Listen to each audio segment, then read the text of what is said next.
Band-Aid. Is that what you wanted? Is that the surprise? For every parent, there comes a time you have to leave your most prized possession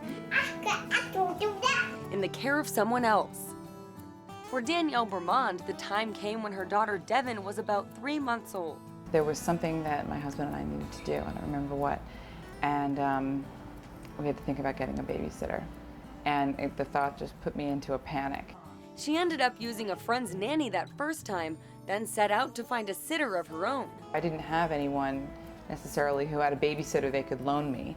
And people are very proprietary about their sitters. Like, they don't want to give those names and numbers out so much because they want them for themselves if they found someone that they trust.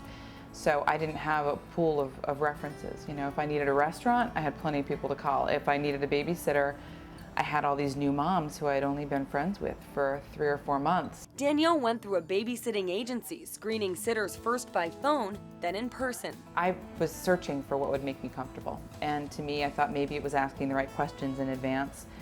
So write down any questions. Make sure that they're comfortable in babysitting for a child that's the same age as yours. And the comfort you should have in just calling as many times as you feel like you want to.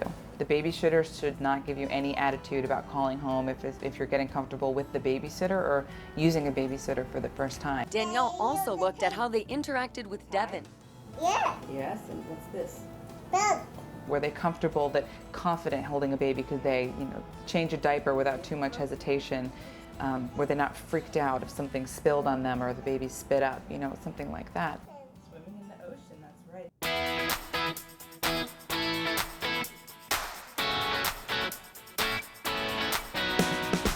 But you don't have to go through an agency to find a good sitter. The American Red Cross is making sure kids from the community are ready to take on babysitting, offering a 6-hour course that teaches them everything they need to know for the job. Flip.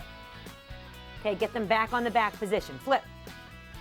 Marie Ann Cocoliccio teaches the course at the Jersey Coast chapter of the Red Cross. Go down. How many back lows? 5. 5, go. 1 and 2 and 3 and 4 and 5. Excellent. This babysitting course is a very important course for the kids that are just getting into it. And the reason for that is because we teach them so many different aspects. We don't teach them that you just go in and you become one of their friends. We teach them that there are actual responsibilities for them to learn, and we teach them the different ways to diaper a child. When you lift a baby, you're going to lift it by the knee. To feed a child, how to check temperatures on bottles and on food. We teach them how to dress the child, how to hold the head and the neck in alignment properly. We also teach them basic skills in first aid, what to do in a bleeding emergency.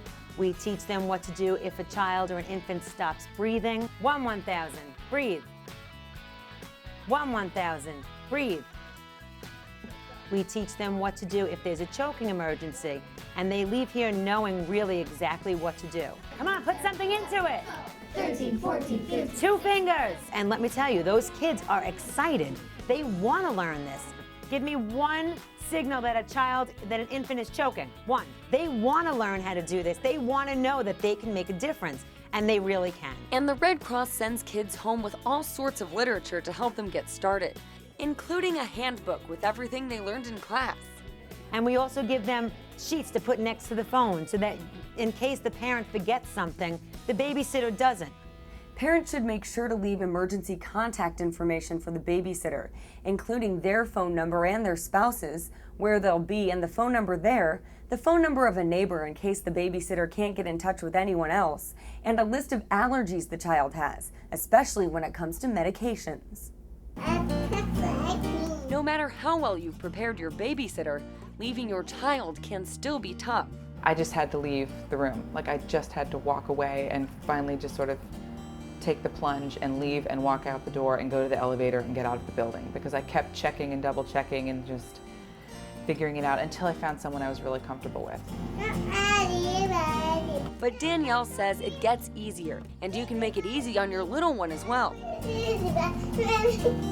We just make sure we don't act like we're leaving now. Are you okay? Because that was very good advice I got from a friend, where if you just say you're going to the store, if nothing, why would you panic about going to the store? Because they can sense if you're really hesitant to leave them. So we just try and act like everything is cool. We're stepping out, and of course this woman's going to take care of you.